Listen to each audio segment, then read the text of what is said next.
दोस्तों नमस्कार। माताजार शिक्षक भर्ती 2018 में आवेदन करने वाले सभी अभ्यर्थी भाई बहनों का हमारे इस करियर सीक्रेट चैनल पर हार्दिक स्वागत है। मैं तिलक। मित्रों, जैसा कि आप जान रहे हैं कि 69,000 शिक्षक भर्ती इस समय कोर्ट में है और विवादित बनी हुई है। ऐसे स्थिति में आपको हमने ये भी बताया था अपने एक वीडियो में कि सिंगल बेंच ने कुछ आर्डर दिया था, फिर डबल बेंच ने कुछ आर्डर दिया, सिंगल बेंच के आर्डर को पलट दिया और फिर लोग सुप्रीम कोर्ट पहुंच चुके हैं। और सुप्रीम कोर्ट में जो आरक्षित वर्ग के लिए हाई कोर्ट का आर्डर हुआ था उस पर स्टे मिल चुका है।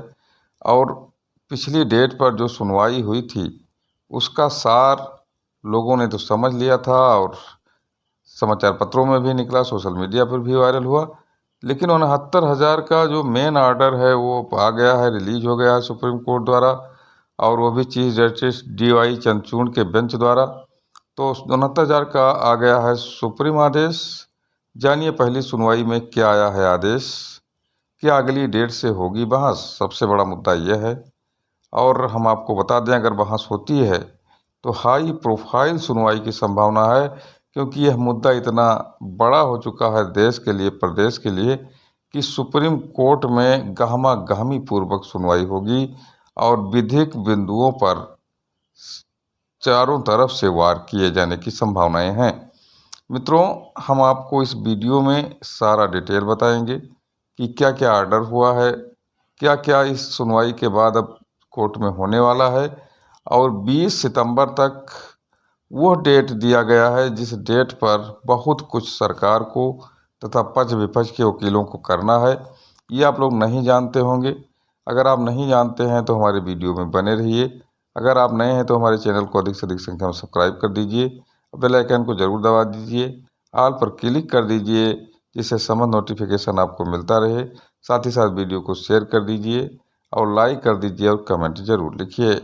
मित्रों, 69,000 शिक्षक भर्ती में अभी तक आपने यह जाना है कि सिंगल बेंच ने कहा था कि डबल आरक्षण नहीं लिया जा सकता। एक बार अगर छूट आरक्षित वर्ग को मिल गई है तो फिर उनको दोबारा आरक्षण नहीं मिल सकता है। इस आदेश को डबल बेंच हाई कोर्ट ने पलट दिया और 6800 लगभग आरक्षित वर्ग के लोगों को नई चयन सूची में शामिल करने का आदेश दिया तथा नई चयन सूची बना करके फिर से सूची जारी करने का आदेश हाई कोर्ट के डबल बेंच द्वारा दिया गया था।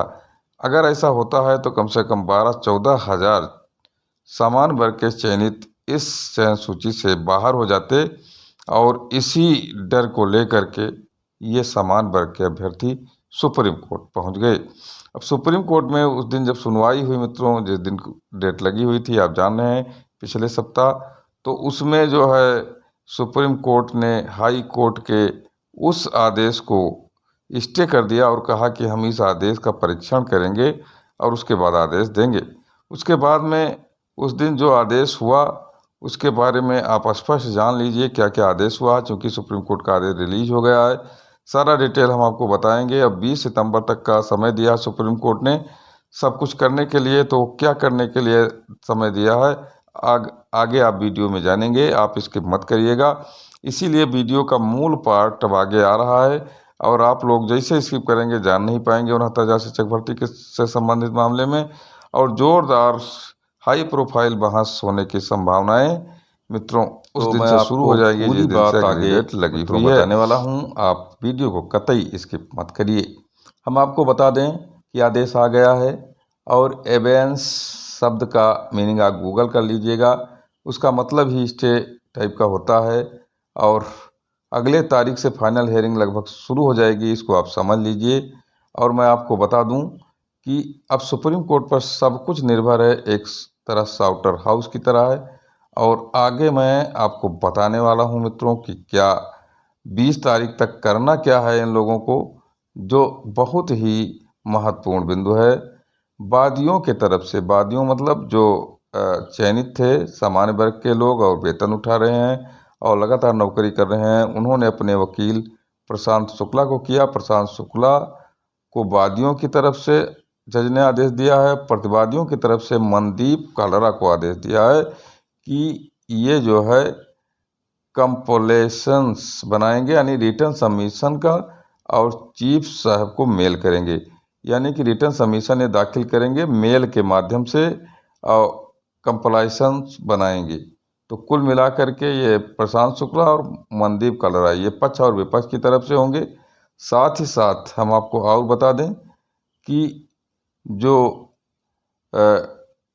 कंपिलेशन बनाना है वो 7 पेज से अधिक नहीं होना चाहिए, यानी 7 पेज में ही इनको बना करके मेल करना है सुप्रीम कोर्ट के चीफ जस्टिस को, यानी CJI को। राज्य सरकार की तरफ से ASG जो हैं वो भाटी, ऐश्वर्या भाटी जो हैं, उनको भी अपना रिटर्न सबमिशन देना होगा और ये सब प्रक्रिया 20 सितंबर तक पूरी हो जानी चाहिए। मित्रों, यानी 20 सितंबर तक ये लोग अपनी जो रिटर्न सबमिशन दाखिल करना है उसको मेल के माध्यम से chief justice CJI DIV Chandrachud को कर देंगे और सबमिशन दाखिल हो जाएगा। उसके बाद में अगली डेट को बहस शुरू हो जाएगी।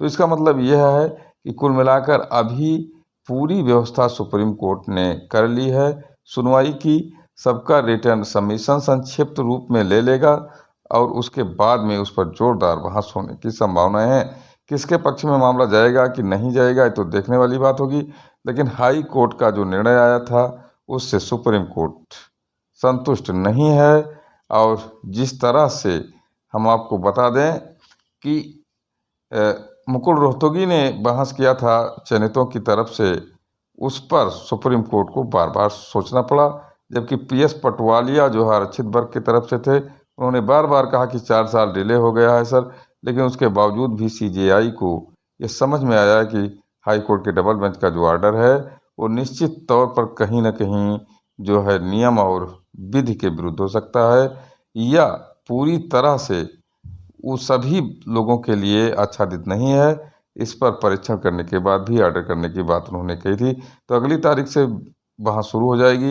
1 बहस, 2 बहस या 3 बहस से अधिक नहीं चलेगी। हो सकता है 2 ही बहस या 1 बहस में निपट जाए मित्रों मामला।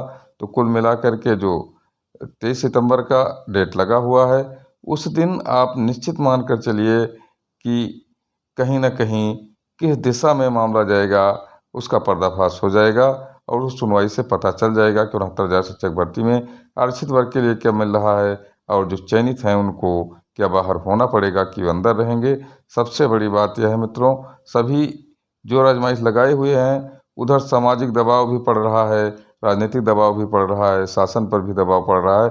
शासन भी बहुत सख्ते में है क्योंकि विपक्षी पार्टियां इस मुद्दे को इतना तेज उठा दिया है कि भाजपा के लिए ये गले की फांस बन गई है कि चयनितों को बाहर करें कि अचयनितों को अंदर करें। मित्रों, धन्यवाद।